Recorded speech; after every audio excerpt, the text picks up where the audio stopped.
Buenos días, buenas tardes, buenas noches a nuestros queridos amigos, nuestra querida audiencia. En el día de hoy tenemos en este programa un invitado muy especial, al querido profesor en filosofía, el querido profesor Ezequiel Piró, titular de la Cátedra de Bioética de la Universidad Católica de La Plata. Muy buenos días, querido profesor. Muchísimas gracias por brindarnos el honor de poder contar con su presencia en este humilde programa. Hola Sergio, ¿cómo estás? Muchas gracias por la invitación y por la presentación. No, por favor, gracias a usted, estimado profesor. Bien, en el día de hoy tenemos, como dijimos, un programa muy especial, puesto que vamos a abordar una temática muy importante y llamativa y sobre todo necesaria para nuestros tiempos, donde incluso, bueno, ya incluso la misma iglesia, ya con este gran papa que fue San Juan Pablo II, en distintas encíclicas, abordó justamente, ¿no?, muchos de estos temas de la bioética, la importancia y la defensa de la vida y la cultura de la vida en el Evangelium Vita, ¿sí? Y aquí justamente tenemos al querido profesor, al cual vamos a realizar una pequeña entrevista para que nos brinde justamente luz en este terreno tan nuevo para muchos, ¿sí?, pero tan necesario a investigar y a conocer. Estimado profesor, para comenzar, ¿cómo definiría usted la bioética personalista? ¿Cuáles son sus principales diferencias respecto a otras corrientes bioéticas contemporáneas? Bueno, en general hay una definición muy amplia de bioética y muy difundida, que es que la bioética es el estudio sistemático de la conducta humana en un ámbito muy específico que es el de las ciencias de la salud y de la vida, y como es una ética aplicada siempre a la luz de ciertos valores o principios morales. Lo propio y específico, yo diría, de la bioética personalista, particularmente de la bioética personalista ontológicamente fundada, que es la que sostenemos en la cátedra, es el reconocimiento permanente, constante de la dignidad de la persona humana. Eso es lo central. Y específicamente teniendo en cuenta esa dignidad desde el momento de la concepción hasta la muerte natural. Yo creo que eso es lo que distingue a la bioética personalista de cualquier otra bioética. Perfecto. ¿Considera entonces que es importante justamente la biótica, que debería ocupar, sí, una posición más relevante, ¿no?, en la formación educativa, ¿sí?, de los adolescentes, de los jóvenes, incluso de los docentes? Bueno, yo en general creo que la ética tendría que ocupar un lugar más relevante. Yo no sé si puntualmente habría que hablar de bioética en la formación de nuestros niños, jóvenes, adolescentes, como de acuerdo a la época en la que, digamos, nos ubiquemos en el, digamos, recorrido educativo de nuestros alumnos, ¿no? Pero sí me parece que una referencia ética, incluso a una ética un poco más objetiva, como es la ética que da sustento a la bioética personalista, porque bueno, ya sabemos que estamos en una época donde prima una mirada un poco más relativista, subjetivista, y eso en algunos casos puede ser muy tentador, porque a las personas nos gusta pensar que lo que nosotros creemos o sostenemos es lo correcto, pero a veces desde estas miradas se termina dificultando un poco la convivencia, porque tampoco se puede llegar siempre a acuerdos que dejen a todos satisfechos. Así que a mí me parece que, bueno, una bioética personalista, por supuesto que sería importante, pero antes que eso habría que hacer un planteo ético un poco más profundo.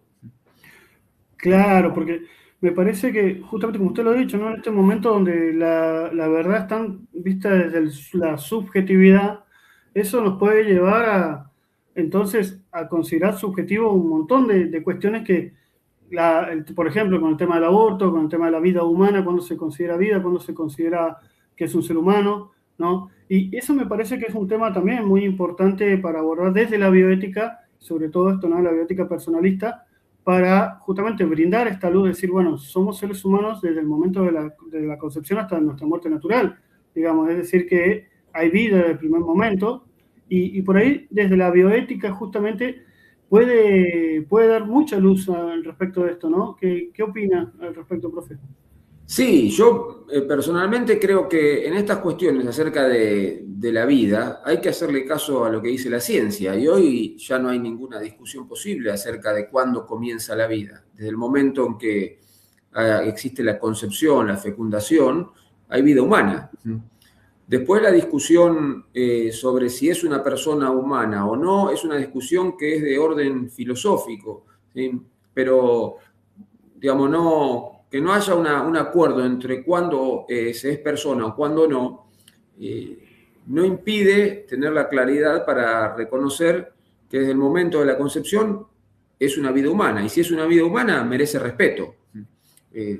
Por supuesto que los personalistas sostenemos que hay personas desde el primer instante de la concepción, pero bueno, nosotros nos sostenemos, nos apoyamos en una noción sustancialista de persona, mientras que otras corrientes se apoyan en una, diríamos, definición o noción un poco más funcionalista de persona y reconocen que hay persona humana cuando ese sujeto, dicen ellos, es capaz de manifestar a través de sus funciones que lo es.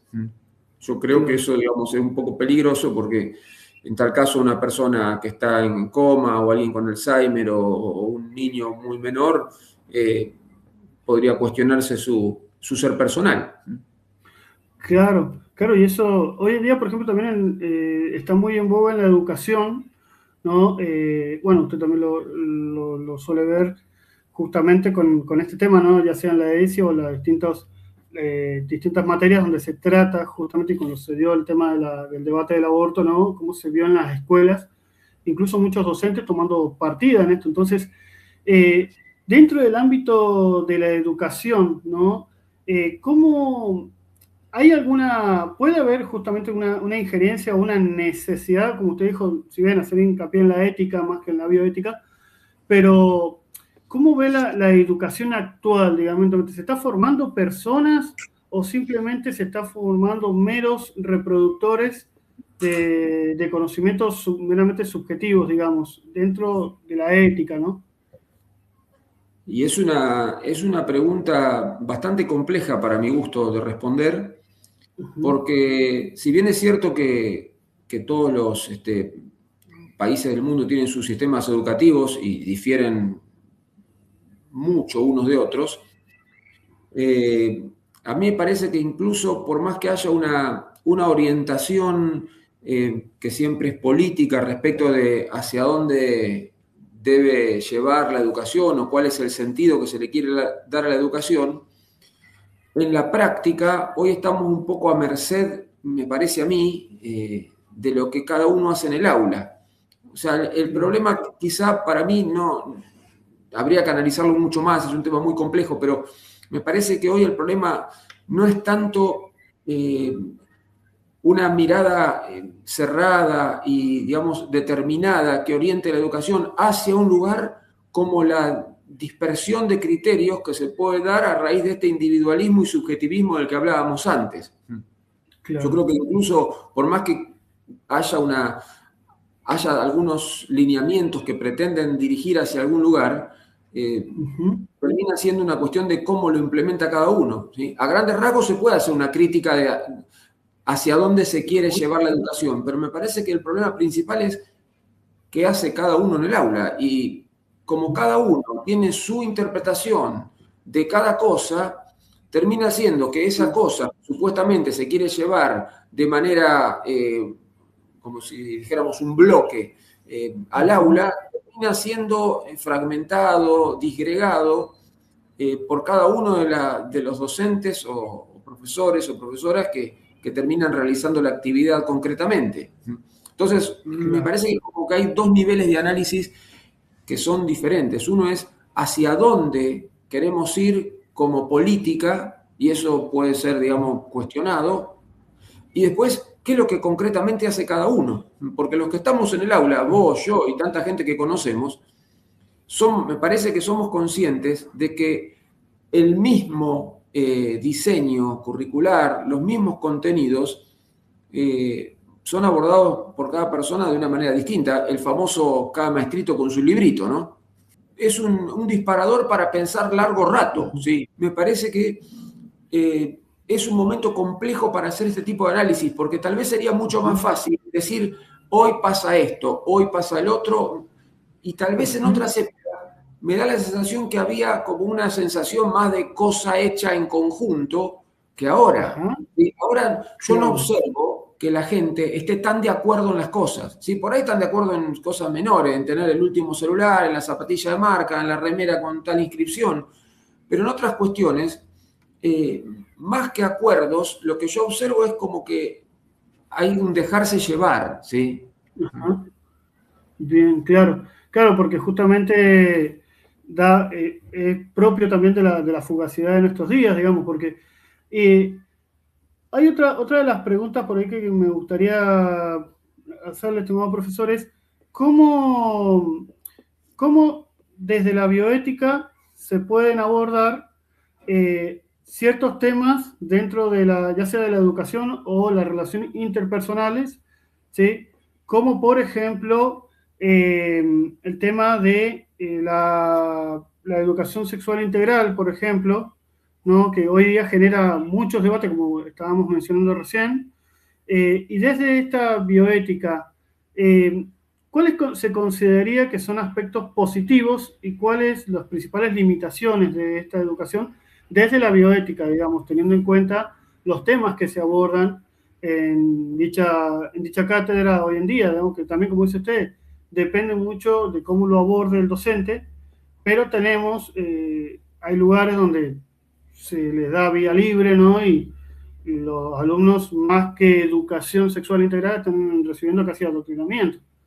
Claro, sí, sí, eso, bueno, a mí como cosa positiva ya la posibilidad de hablar sobre ciertos temas que en un momento fueron tabú, ¿sí? Que no se podían Ujú. mencionar en la escuela, eso en sí me parece interesante, pero debería ser así con un montón de temas, no solamente con el tema de la educación sexual integral, si el nombre en realidad fuera eh, una manifestación concreta de lo que realmente es, ¿no? Eh, Claro. hay otros temas que también se podrían hablar, y no solo el tema sexual, ¿sí? Hay temas como que a veces están como no prohibidos, pero mejor no tocarlos, ¿sí? Lo famoso de lo políticamente correcto. Pero a mí me parece interesante, eh, ya te digo, la posibilidad de abrir el abanico de temas que son necesarios porque una persona, a medida que va creciendo, necesita tener conocimientos, información y, por supuesto, la formación de hábitos y de formas de convivencia que le permitan llevar adelante el bien común, porque en última instancia no se trata solamente del bien de cada uno, sino del bien que construyo yo, digamos, en compañía, en conexión con los demás.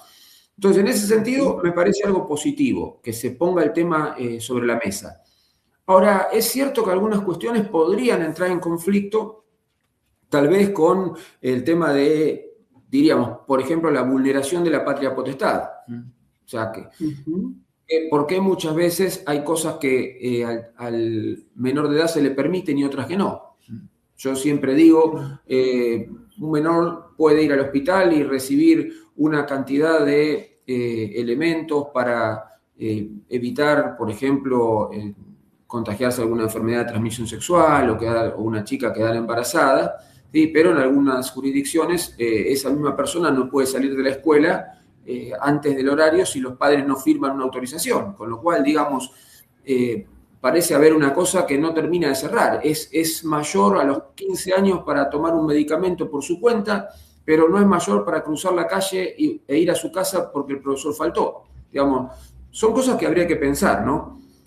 Después, Claro. Ujú. otra crítica que se puede hacer es eh, el cuestionamiento de la perspectiva de género. Hoy esta perspectiva de género, que en principio podía parecer para muchos como una forma de liberación, para otros puede parecer una Ujú. imposición de una forma de pensar. Eh, Claro. digamos, eso también habría que verlo.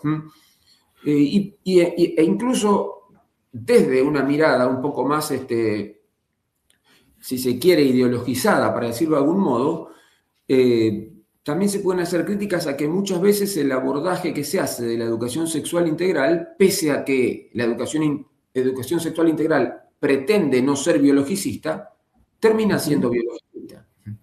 Claro. Yo tengo la oportunidad de manejar algunos materiales en los cuales se pregona esto y la primera pregunta que se le hace al chico es ¿cómo te cuidas para no quedar embarazado, para no tener una enfermedad sexual o para no dejar embarazada a tu pareja? Y Claro. eso es netamente biologicista. O sea, en ningún momento aparece una pregunta acerca de la realización humana de la persona a través de una relación completa que incluya, entre otras cosas, una relación sexual que para mí, digamos, tendría que incluir aspectos biológicos, psicológicos y espirituales, ¿sí? No solo biológicos.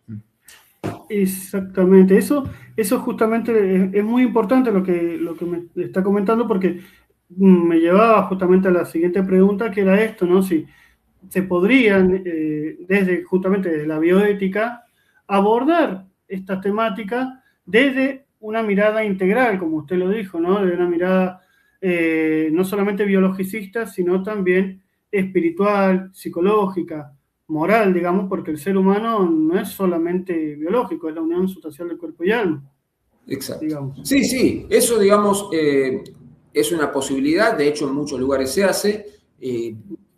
Lo que pasa es que, claro, hay que animarse a entrar en diálogo con con los diversos actores y por ahí, diría yo, tratar de evitar posiciones extremas. Todos sabemos que en algunos casos las ofertas o las propuestas vienen de sectores que están un poco radicalizados y que no siempre son tan abiertos al diálogo como propugnan, ¿sí? O sea, ¿vieron? A veces ocurre esto que pasa también con otros temas, no solamente con este, ¿no? Uno puede hablar de lo que quiera siempre que hable de lo que se puede hablar. Exacto. Pasa, Exactamente. pasa en política, pasa en religión, pasa en muchos ámbitos sociales. Entonces, este no es la excepción, ¿sí? A veces estos modelos tan abiertos no son tan abiertos, sino que tienen una mirada que implica una apertura dentro de los límites establecidos por esa mirada. Exactamente, y justamente, bueno, como usted lo menciona también, es lo que nos pasa a muchos, sobre todo en la educación, ¿no? Que es, como dice usted, siempre y cuando se dé una mirada, es permisivo, pero ya cuando se lo pone en tela de juicio, ya es como que está rebatiendo un dogma, digamos, ¿no? Claro, es lo que yo siempre digo, ¿no? Es como cuando el que tiene una cámara en la mano y tiene que filmar algo. Dicen, bueno, vos filmá tranquilo, pero cuando vas a girar la cámara dicen, no, no, pero es hasta acá y hasta acá. Bueno, entonces tranquilo hasta acá y hasta acá. O sea, el resto no. Entonces no es tan tranquilo, ¿sí? Exactamente, ¿no? Y yo justamente por eso la pregunta abordaba justamente lo que es la educación, porque es donde más lo estamos viendo. Entonces, en definitiva, la educación actual, digamos, no, estamos en esa tela, ¿no? Es decir, tanto y en cuanto se enseña realmente y si se tiene, ¿no? Ese abordaje que se debería tener espiritual e integral del ser humano y si no como un mero receptor de conocimiento selectivo, digamos, ¿no? Que eso también es parte también, me parece, dentro de poder abordarse por parte de la bioética, porque estamos hablando de personas a las cuales nosotros vamos a educar, digamos, ¿no? No sé qué. Sí, y todo esto, Sergio, atravesado por una sociedad que es bastante materialista, muy conectada con lo económico, con lo mercantil, digamos, y con lo hedónico, ¿no? Entonces mezclas un poco de materialismo, un poco de hedonismo, y entonces la persona es como que se empieza a diluir esa mirada integral de la que hablábamos. Es un momento difícil, ¿no? Porque vos decís, sin ir hilando demasiado fino, pero yo a veces escucho gente que dice, bueno, como te ven, te tratan, ¿sí? Sí, sí, sí. Un poco que es lo que dice Mirta Legrand, ¿no? O sea, sin criticar la Mirta Legrand, ni mucho menos, pero la frase, digo, yo se la he escuchado a mucha gente.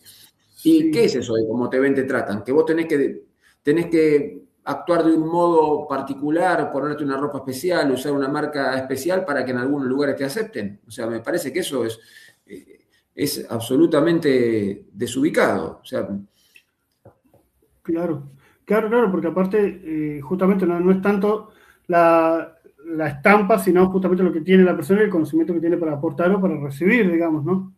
claro, porque Y entonces vos pensás, una persona que está internada en un hospital, que está desprotegida, sufriente, que entonces ¿qué? No tiene derecho. O sea, no, bueno, no, a los feos los ocultamos, a los mancos los tapamos, al rengo no lo mires, al viejo descartalo porque las arrugas molestan. Entonces, ¿cómo es? ¿Dónde está el valor exacto, del otro? ¿Qué es el aspecto, el poder económico, las relaciones que tiene? ¿Sí? El éxito en la red social, el salir siempre sonriente, por más que después esté sufriendo por los rincones. Eso es bastante complicado, ¿no? claro. Y eso, tal como usted lo menciona, o sea, usted mencionó ahora el hospital, por ejemplo, ¿no? Y se podría decir que desde, desde la biótica, incluso, por ejemplo, si lo que pasó en pandemia, ¿no? Eh, que ahí también hubo bastantes complicaciones, sobre todo la atención a las personas, ¿no? Eh, y entonces Sí, desde la bioética, digamos, eso también se puede tratar, digamos, ese análisis, ¿no? De esa relación hacia la persona, la relación médico-paciente, por ejemplo. sí. Bueno, el tema de la pandemia fue algo que nos superó teórica y prácticamente a todos. Entonces, como no había pasado, por lo menos en los últimos años, algo de esas dimensiones, eh, claro, en el momento se hizo lo que se pudo, lo que mejor salió, y cuando uno mira un poco hacia atrás, se empieza a dar cuenta que hay cosas que no, que si eso volviera a ocurrir, no habría que hacer. Claro. Hubo gente que murió sola, prácticamente abandonada, por el hecho de evitar un contagio. Gente que murió sin poder decirle adiós a sus familiares. Es una cosa que uno dice desde el punto de vista personalista, es un abandono de una persona. ¿Sí? Pero claro, hoy con ese conocimiento adquirido, sobre el cual ya se ha reflexionado mucho, yo supongo que las cosas serían de otra manera. En ese momento, yo diría que así a grandes rasgos diríamos que se hizo lo que se pudo, lo que fue ensayo y error, digamos. Claro, claro. Sí, sí. Y profe, una consulta, porque sé también que estamos un poquito cortos de tiempo. Autores que me parecen interesantes de leer siempre que alguien quiera profundizar en aspectos de bioética desde una perspectiva personalista, es decir, una perspectiva incluso cristiana. O sea, Ah, siempre haciendo una salvedad, ¿no? ujú, En la bioética personalista, ontológicamente fundada, si bien nace a partir de la reflexión de Monseñor Helios Grecia, no es una bioética exclusivamente católica ni cristiana, ¿sí? Incorpora valores católicos y cristianos, pero no es una bioética que excluya a otras personas de otras creencias o incluso personas que se manifiesten ateas. ¿Por qué? Porque ajá, el fundamento no es propiamente teológico, sino metafísico, ontológico, ¿sí? Por eso es bioética personalista ontológicamente fundada, está fundada en el ser. Y esto es una cuestión metafísica. Entonces esto ajá, abre el abanico a que otras personas, aún con otras creencias o aún sin creencias, pero que valoren, digamos, esa capacidad humana, esa dignidad humana, ese digamos, valor, podríamos decir, irrestricto. ujú, Eso es abierto a todas estas personas. ¿Sí? ¿Por qué? Porque lo permite este tipo de bioética. Y ajá, entre ellos, como le mencionaba, al autor más importante es Helios Grecia. Helios Grecia, que falleció hace unos pocos años, fue un hombre que dedicó prácticamente su vida a fundar esta bioética y ha escrito una obra magnífica que es el Manual de Bioética, donde aborda absolutamente todos los temas que se les pueda ocurrir respecto de la bioética. Es ujú, una obra magnífica. Pero después hay otros autores que tratan desde esta perspectiva temas más puntuales y que en Internet se pueden conseguir un montón de artículos y cuestiones vinculadas con la bioética personalista, como que yo, Juan Manuel Burgos Velasco, Francisca Tomás Romero, Ángela Parisi Miralles, el padre Rubén Revelo, ¿sí? Alberto Bochatey, que es el obispo auxiliar de acá de la Arquidiócesis de La Plata, Elena Postigo, una especialista en todas las cuestiones que tienen que ver con el posthumanismo. O sea, son miradas muy, muy claras, muy accesibles y vale la pena para el que le interesan estas temáticas profundizar en la lectura de algunos de sus artículos como introducción a todo este mundo nuevo que es la bioética. Y digo nuevo porque no tiene más de 50, 60 años. ¿Sí? Es una disciplina relativamente joven. Claro, claro, aparte, como digo, como dice usted, también es una disciplina, además de ser joven, también es una disciplina que nos lleva a pensar y repensarnos permanentemente en pos del otro, digamos, también. Sí, claro. Tratándose de la ética, reconozcamos algo, la bioética es una ética aplicada, ¿sí? Aplicada a un campo específico. Bueno, ese campo específico, como le decía al principio, ¿no? Es un campo de relación dentro de un hospital, por ejemplo, una relación médico-paciente, la relación de los seres humanos con la naturaleza. Eso supone siempre vínculos. Y esos vínculos siempre pueden ser perfeccionados, mejorados, en tanto y en cuanto las personas elijan un bien real y no simplemente un bien aparente. Entonces, en ese sentido, es algo que es un camino para recorrer, un largo camino para recorrer en el cual siempre se puede ir haciendo las cosas un poquito mejor. Exacto. Y, profe, una preguntita también. ¿Qué lo impulsó a estudiar, inmiscuirse, a entrar en este camino de la bioética? Bueno, fue algo bastante fortuito, porque yo tendría unos 20, 21 años y estábamos en un grupo de amigos que formábamos parte de un movimiento de la iglesia en ese momento, y había un par de médicos, el papá de uno de mis amigos era médico, y conocía a un colega suyo que siempre estaba dando vuelta con los temas pro vida, siempre con pro vida, en esa época ya dando charlas a favor de la vida, ¿no? Y un día estaban dos de mis amigos en la casa y bueno, llegó este médico y medio que se pusieron a hablar y los entusiasmó un poco. Y mis dos amigos me dijeron a mí si no me quería sumar. Bueno, como yo ya estaba estudiando filosofía, entonces me sumé y empecé a esa edad, ya hace 35 años atrás, a meterme un poco en estos temas, ¿sí? A leer, a profundizar, y armamos un grupo que íbamos a dar charlas a los colegios, a instituciones públicas y privadas, en ese momento defendiendo la vida. Íbamos, dábamos charlas, pasábamos unos videos, todo gratis, era como una especie de actividad voluntaria, hasta llevábamos el televisor y la videocasetera, me acuerdo, en ese entonces. Y dimos un montón de charlas. Yo prácticamente todavía debo tener por ahí anotado unas 60. Y bueno, después eso siguió. Yo seguí estudiando filosofía, al tiempo me recibí y bueno, en una escuela hacía falta un profesor de bioética, entonces como todos en donde yo estudiaba sabían que me dedicaba a esto, me recomendaron, empecé a dar bioética, después pasé a la facultad y bueno, así ha sido un poco el recorrido, ¿no?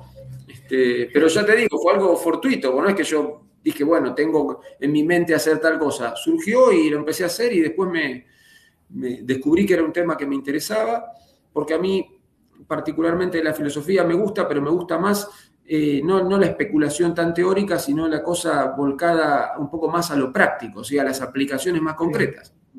Entonces esto fue un ámbito de desarrollo bastante interesante. Claro, y realmente está, como digo, yo lo estoy descubriendo con usted, ¿sí?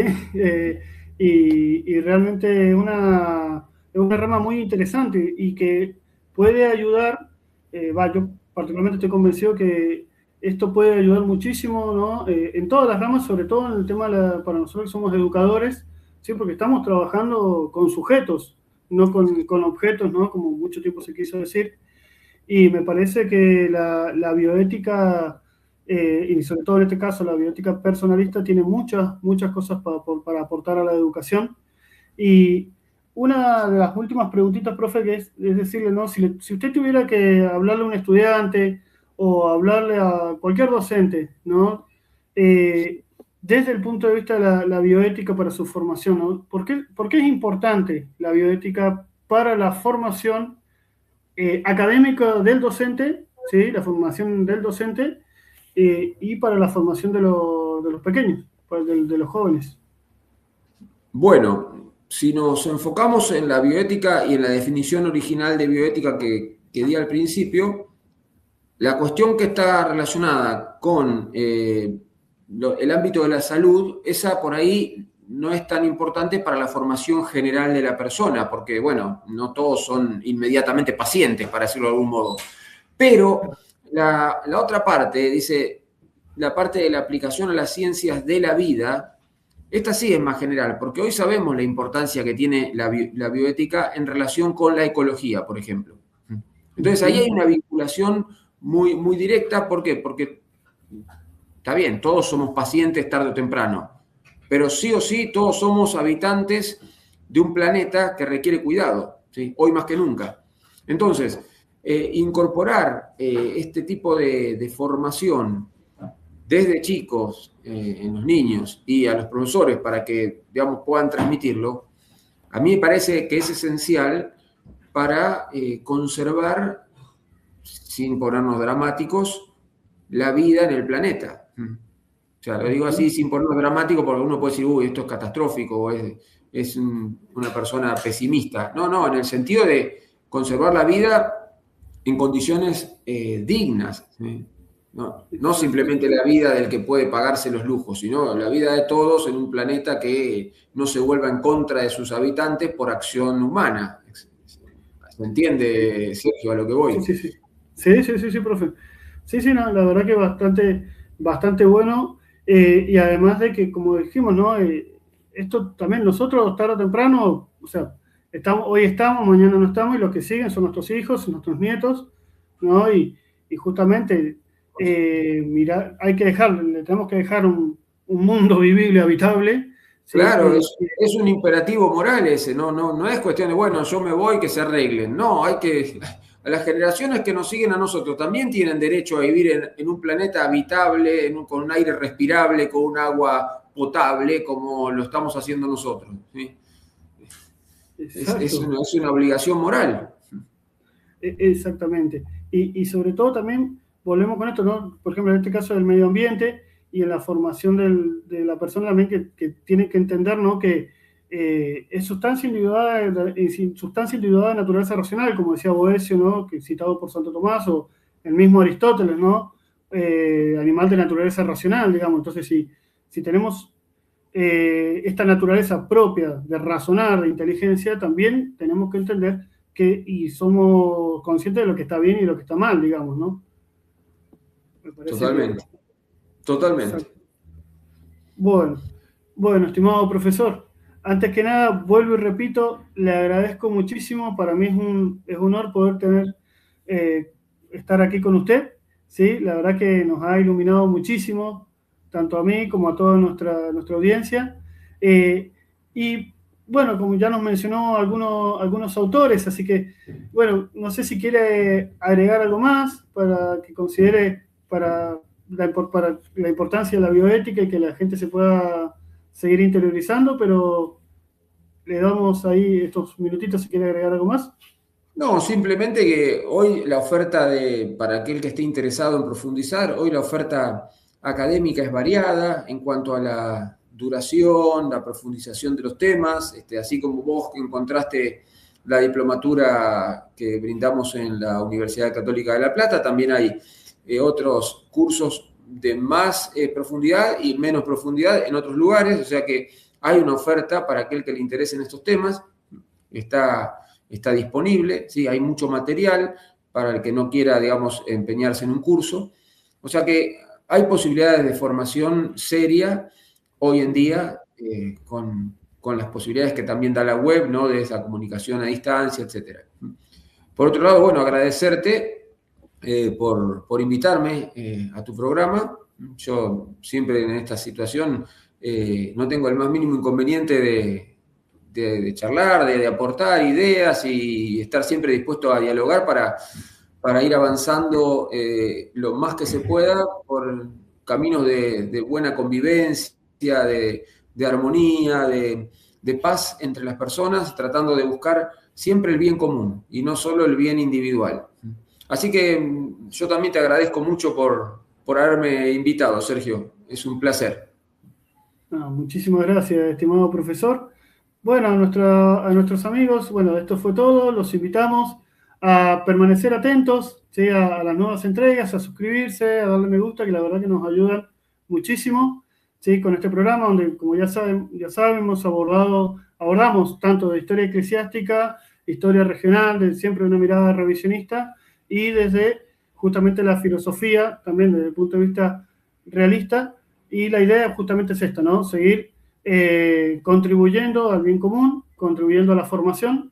Así que bueno, le damos las muchísimas gracias y los invitamos a estar atentos. Hasta Gracias, pronto. Sergio. Nos estamos viendo. Nos estamos viendo, profe. Muchísimas gracias. Adiós.